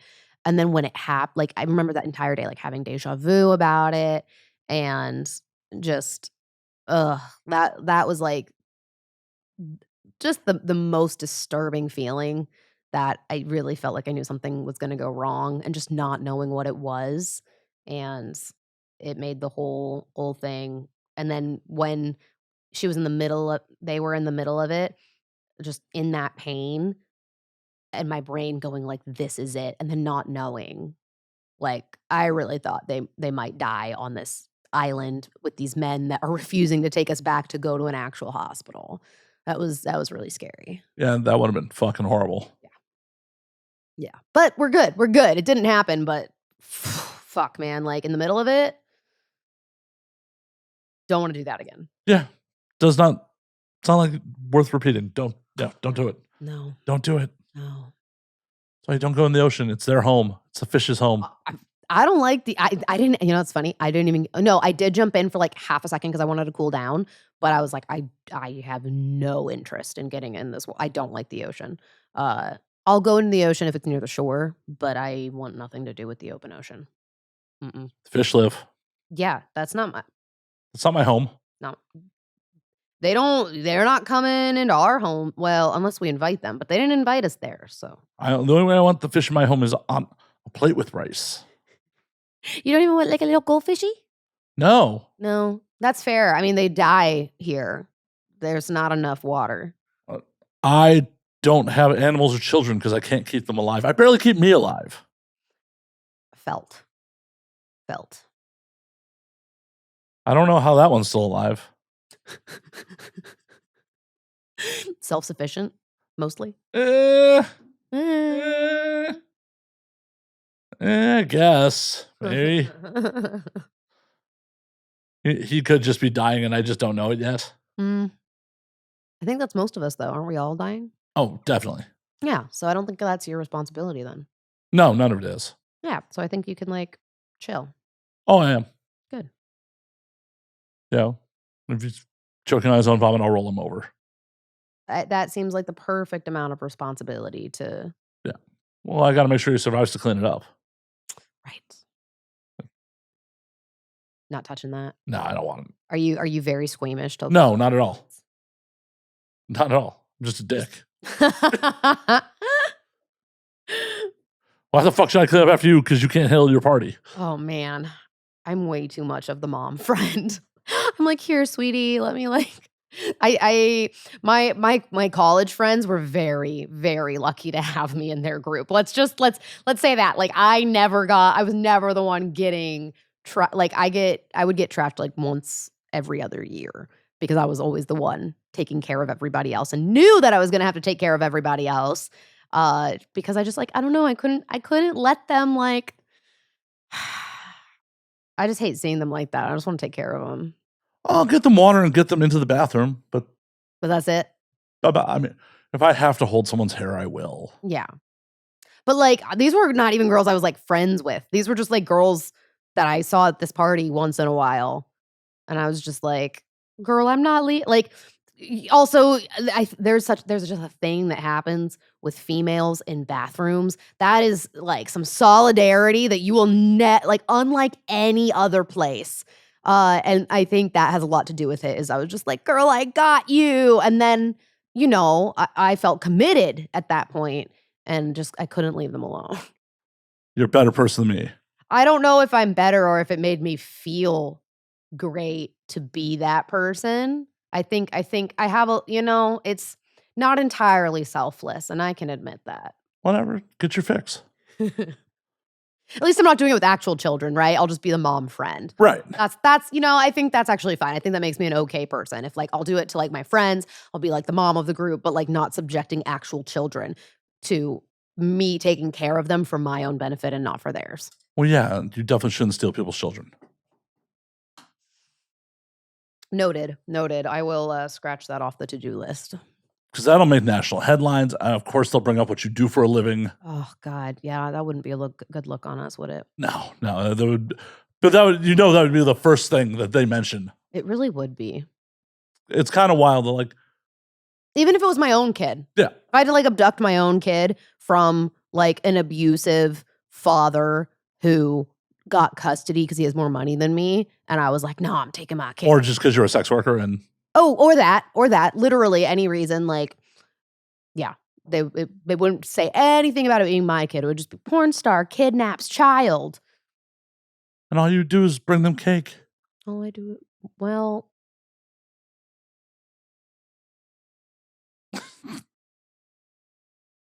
that, I think we're getting into dangerous territory. Well, especially if they're diabetic. Well, yeah, don't just feed them Manjaro at the same time. A little stab, a little cake. I mean, isn't that how it works? I don't know anything about diabetes. Isn't that a thing? Well, you just up your insulin. So well, they have insulin pumps these days, don't they? A pump? Yeah, they're like that's like attached to them. Yeah. Oh, I don't, like I said, I know nothing. My grandmother had diabetes, but like I only met her maybe 7 times in my entire life. Before the sugars got her? Yeah. Well, I think it was actually mostly the smoking, but the sugar definitely contributed. It's okay. You just chop their feet off. They'll be fine. Does that still happen? I don't know. We should bring that would actually be really funny to have like a guest doctor on the show where we could like ask all of the like industry related questions, but then go off on tangents. Just have them debunk all my bad theories. Yeah. I think it'd be funny. It would be hilarious. For like National Doctors Day. Is that a thing? I'm sure there is like a National Chocolate Chip Cookie Day. I'm sure there's a National Doctors Day. Cookies are more important than doctors. Are they? Yes. How? Well, there's a lot more cookies than doctors in the world. I would say that makes doctors more important because they're more scarce. No, that makes them more valuable. It doesn't make them more important. Supply and demand. If there was more of a supply need for doctors, there'd be more doctors. There are many more cookies. I think there's an excess of cookies, which makes them completely invaluable. Or not invaluable actually means valuable. It devalues them because I think a lot of cookies go to waste. Cookies never go to waste. I think all of the dumpsters behind the restaurants that stock cookies and they have to toss them at the end of the night because of company policy would beg to differ, sir. The homeless get them. Half of those places are like locked in like gates. Yeah, they're resourceful. Full on like fight clubbing to get into the cookies in the dumpster. Throwing a carpet over the barbed wire. No, they're like enclosed though. Yeah. I think the cookies get used. You think? Okay. I'll let you believe that. You can't dissuade me of my opinion on cookies. No, that's why You're just going to smile and not be like, okay, enough of this, Matt. Yes. No. I mean, we can talk about cookies if that's like what your heart desires. I just won't try to convince you. What makes you think my heart desires cookies? I mean, we have talked about cookies for like the last 5 minutes. It has not been 5 minutes. Has it not? It might have been. I'm just saying cookies are more valuable than doctors. Cookies have brought me much more joy in life than doctors ever have. Hold on. You just went, like, you completely just said the opposite of what you said earlier. You said doctors are more valuable than cookies. No. Cookies are more important than doctors. And then you just said that cookies are more valuable than doctors. Make up your mind, Matt. Could be both. You're right. It can be both. This is a nuanced conversation. It is. That's fair. Oh. My therapist says I need to my therapist says that a lot. Like, it can be both. And I hate it when he says that. Alison, I'm not your therapist. Don't worry. Though I will commit some light insurance fraud if you'll let me. Start building your insurance. That'd be actually really funny. Until I get arrested. I wish there were more funny bits you could do and like. Wow, ouch. No. I mean, like legally, no. Sorry. More funny bits that just people in general could do, like light insurance fraud, like the opposite of the, never mind, I'm going to redirect. Like, I wish people could just be white collar criminals. It'd be funny if there was like a harmless way to do that. That's like, you could be, as long as you had the right paperwork and you were like, it's for funsies. And then you wouldn't, like there'd be a limit on how much you could do. There's things that would be so funny to like do and just like see how long you could do it for before somebody questioned it, but without getting, without going to jail, without like having to pay a fine for it, Well, like a little bit of crime. I'm gonna invent podcast therapy. I'm just gonna build people's insurance for the podcast. Be like, these are therapy sessions. Honestly, I think you could get away with it. I think you might have to get some kind of license, but I feel like you could absolutely. Well, I just have to have someone whose license attached to the practice. True. That's very, yeah. As long as they're the one billing. How would you conduct your therapy sessions? Would it be exactly the same? Oh yeah, it would be just this. With alcohol too? Yeah, it's therapeutic. I feel like you'd have to have a separate show. Probably. Like built on, like it starts, like it's all under the same. The Matt Slayer Therapy Hour? Mm-hmm. Yeah. Solve all your problems. You just keep pouring shots. Like they're talking about things and you're like, okay, my next prescription is, and you just give them different shots until you find the right. Oh, I thought the shots were going in me till the advice got horrible. That would also be very funny. But also therapy is not about giving advice. Well, I know. I've done some of it. Okay. So if you can't have a therapy, so are you wanting to give advice on your therapy show or do therapy? Or are they giving you therapy? Oh, Jesus. Well, how am I going to get paid if they're the ones giving therapy? I guess it would have to be like a dual thing. It'd have to be back and forth, which is then probably essentially what we're already doing, and then it's the same show. Yeah, it's just the rebranding for insurance purposes. I don't know. I think you should try it. Alison just wants to see me in jail. Would you put some ramen on my books when I go to jail? Absolutely. Oh, you're a good friend. See, this is what I'm saying. I just like little crime. Like, why can't we just have not purge crime, but like a little crime for the bit? Like small chaos. I like small chaos. I don't know. The purge would definitely bring down rent prices. Would it? Yeah. Because there's less people? Yep. More available housing. Do you think, all right, real talk, if the purge was a thing, do you think people would really kill people? Oh, yes. Really? Oh, 100%. Why? Why do you think that? I don't think it would be as indiscriminate as like the purge movies are. Oh, but 100%. Not like for sport, not like how people go hunting. I mean, there would definitely be some crazy people who do that. Sure. But I feel like they'd go do it like in like rural, they wouldn't be doing it in cities where like, I guess there's a lot of people in cities. But 100% people would be taking out people that they have grievances with in their life. In all honesty, as fucked up as it is, the amount of domestic violence that would happen on Purge night. That's true. I guess I think more about, like it just being indiscriminate, like the movie. I'm like, that's not realistic, but you're right. People would definitely go after people in their personal lives that they're having issues with. Well, yeah, most murders are, committed by someone the victim knows. Yeah. Yeah, it would be bad. It would be really fucking bad. It probably wouldn't accomplish very much. Mm. Oh, there is a. Oh, yeah, that. Ugh. Good luck. I've been informed that instead of talking about the domestic violence purge, that I should be drinking the Malörtsgiving.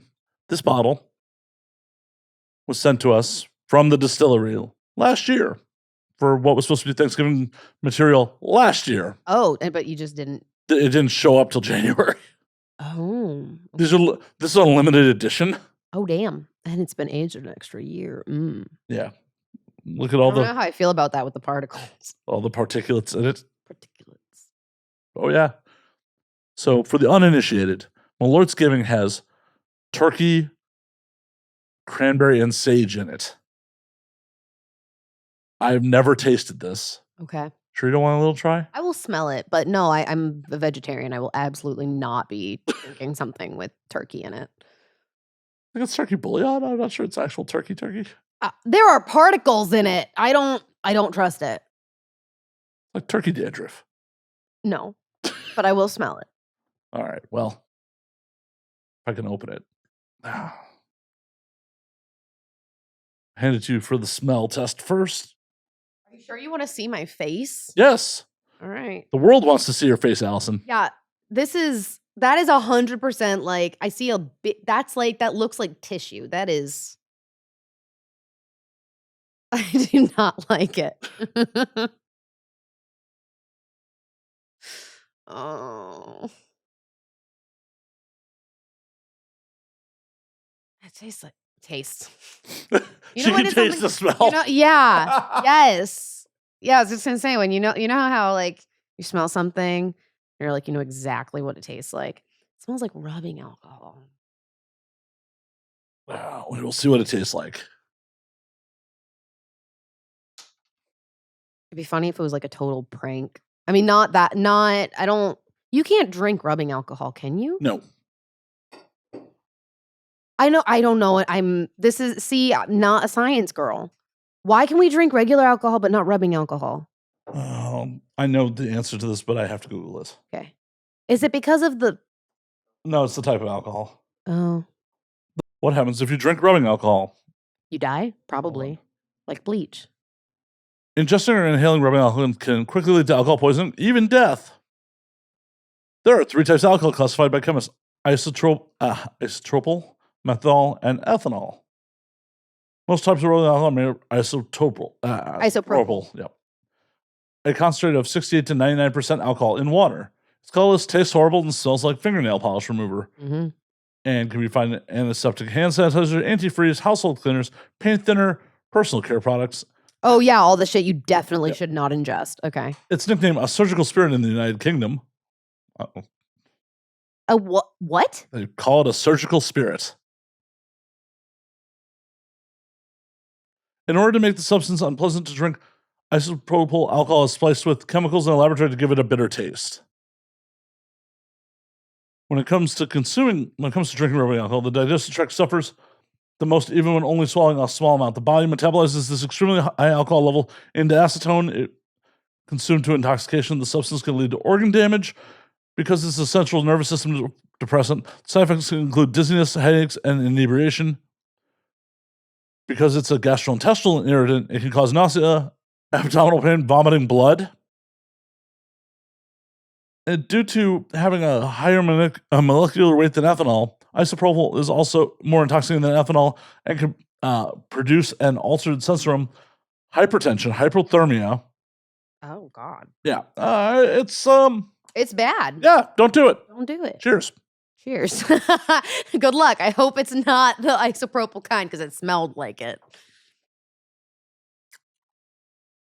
That's odd. I feel like I need to smell it again because does it smell like or did it taste like rubbing alcohol? Because it smelled like it, and I wonder if I just didn't get a good enough whiff. No, it doesn't taste like rubbing alcohol, but it tastes very Malörty, and like the other flavors don't really come through. I literally can only smell rubbing alcohol. I smell nothing else. Nothing on top of it. Yeah. Well, this is a $150 bottle of Malört. Not sure this was worth the pumpkin was better than this. It really didn't come through. Like the cranberry didn't come through at all. See, when you said sage, the cranberry and sage, that's where I was a little bit intrigued. If it didn't have turkey in it, I probably would have tried it. Even if it still smelled that way. But I mean, we can give you classic Malört. No. Only because it was in the spirit of Thanksgiving. But no. Fine. Yeah.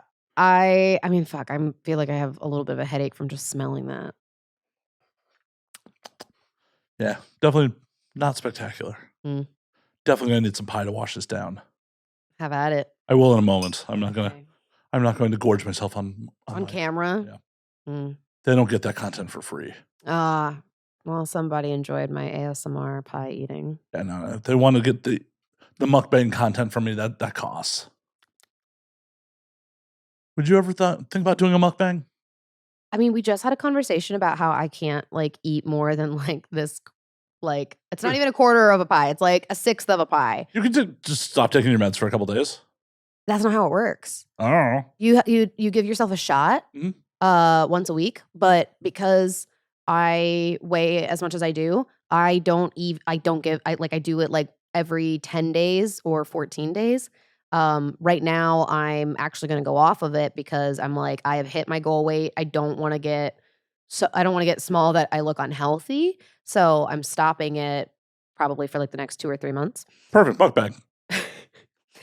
I'm really interested to see like what happens with my appetite coming back. But like, yeah, like when you're in the middle of taking the meds, like it's just like it's kind of just in your system.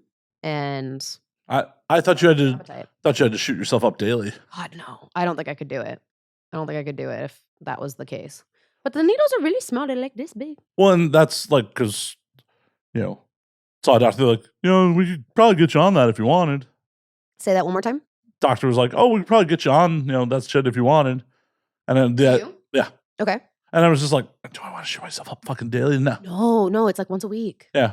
And honestly, like it's such a small, it's like I said, I understand why people don't like it, but if it's something that if it impacts your mental health at all, like if you constantly think about, I don't want to eat this because like I want to look, however, like I really would encourage, I mean like, yeah, as long as like you're generally healthy otherwise, like I would encourage you to at least try it for a little while.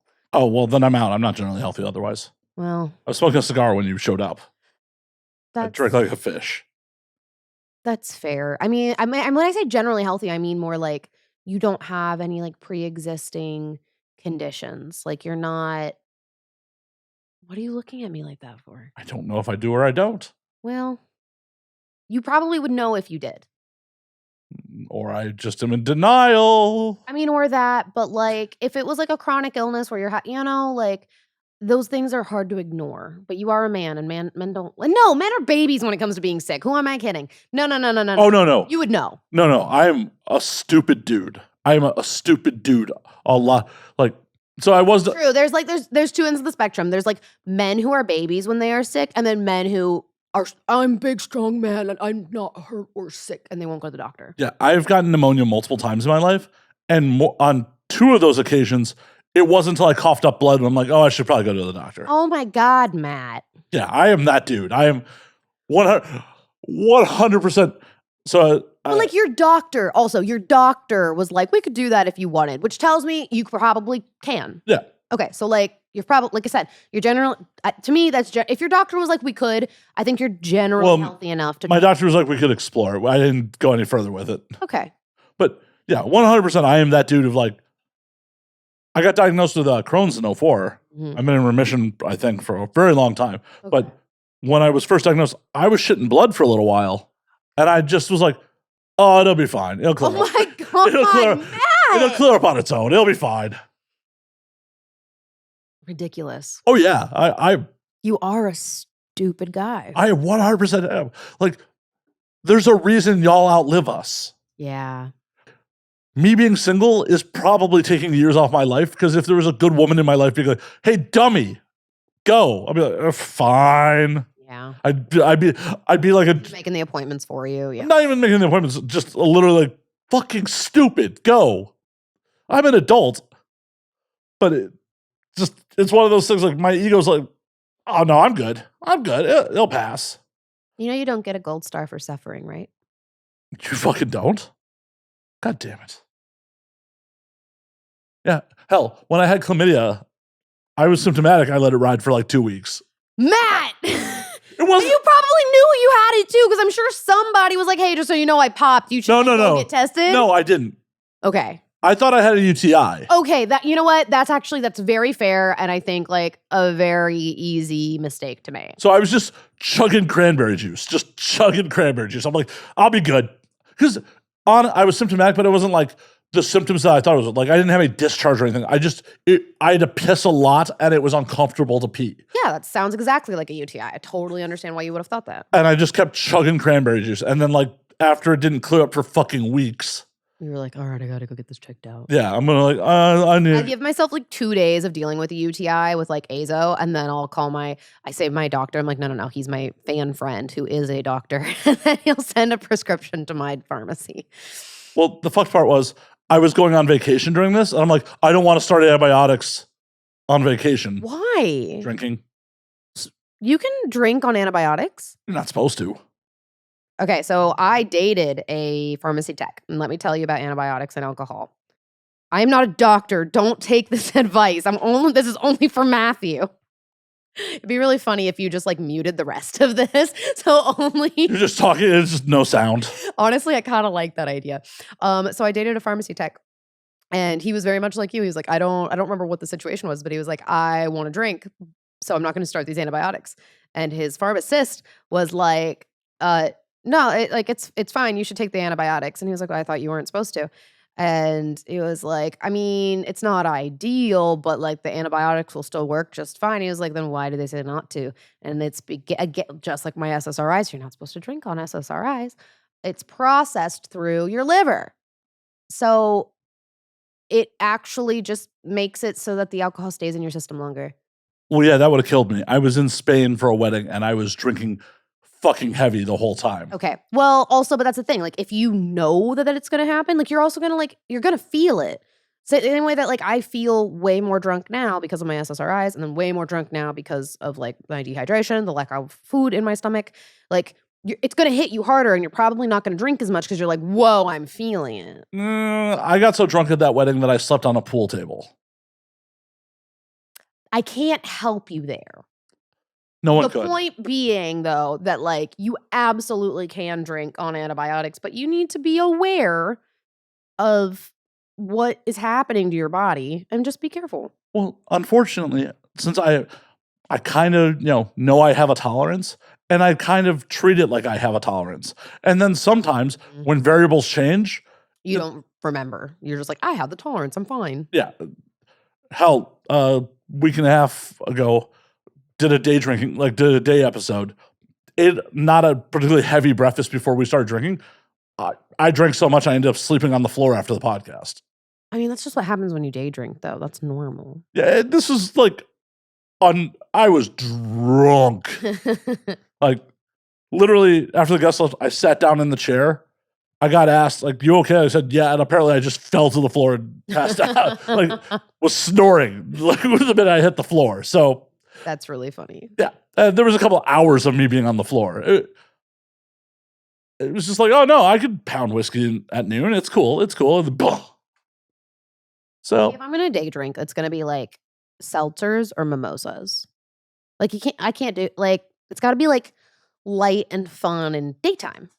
I can't be pounding whiskey.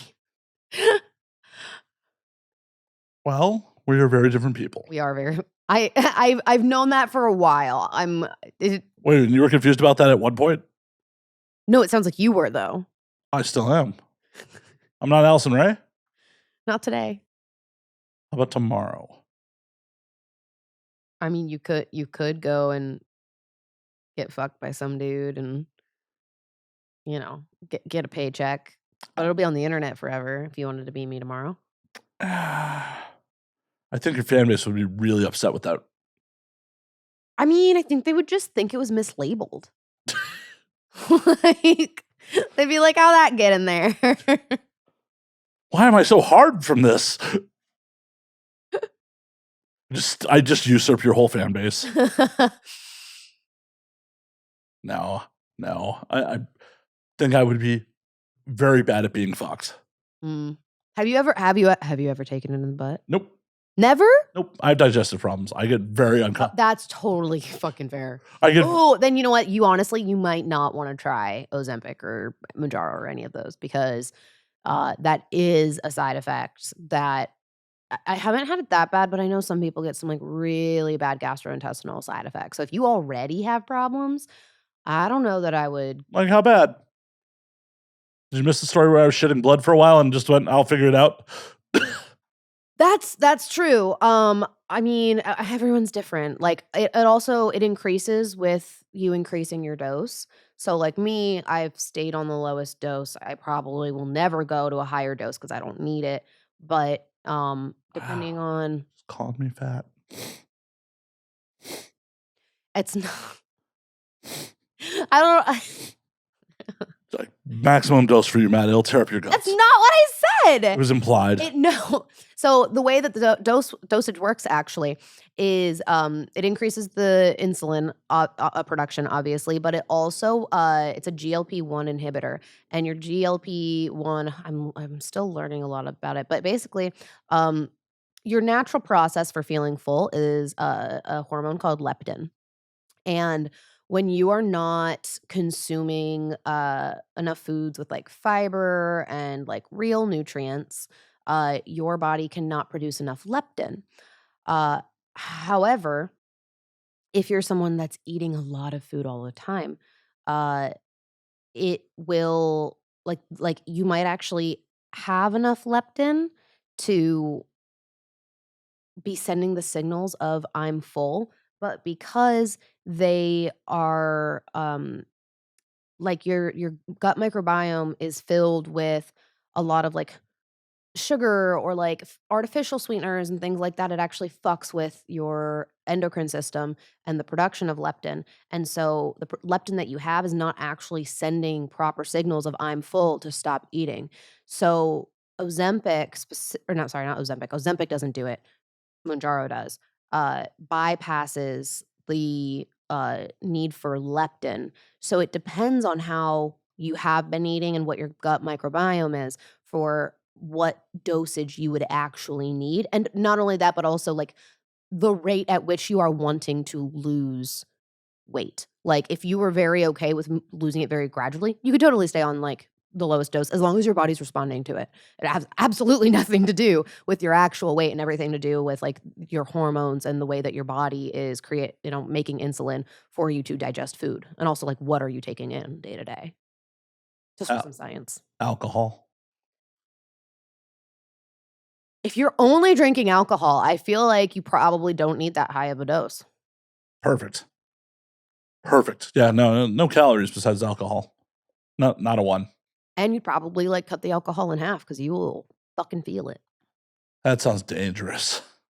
What sounds dangerous? Well, until I can, because the problem is it takes 15 minutes to metabolize a shot of alcohol. Mm.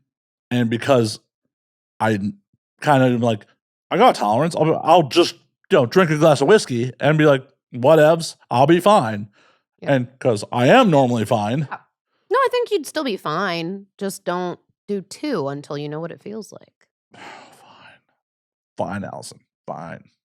I told you I'm the mom of the group. I'm just going to give you like the science behind the things and tell you to be careful. Next time I'm sick, I'm just going to text you. I'm going to just FaceTime you like, should I go to the doctor? Please, I will tell you to go to the doctor. Allison, save my life. Well, we're going to wrap up this Thanksgiving episode. All right. And I'm going to say, I'm thankful for Alison Rey saving my life. Preemptively. You heard it here first. Well, if I die, it's also her fault. Fuck. No, it'll be the doctor's fault that prescribed the thing to you. I just said, go for it if you want to try it. I don't think I can be legally liable for that. Oh no, I'm talking about like me being a stubborn dude and like, oh, it's gonna be some stubborn dude. No, that's your fault. That ain't my fault. Well, if the doctor commits malpractice when you tell me to go when I would have just wrote it out. You're a contributing factor. Okay, contributing factor, but not at fault. Not in a court of law. That would not uphold in a court of law. Who's gonna sue you? I got no next of kin. My estate? Garcon. He'll be dead long before me.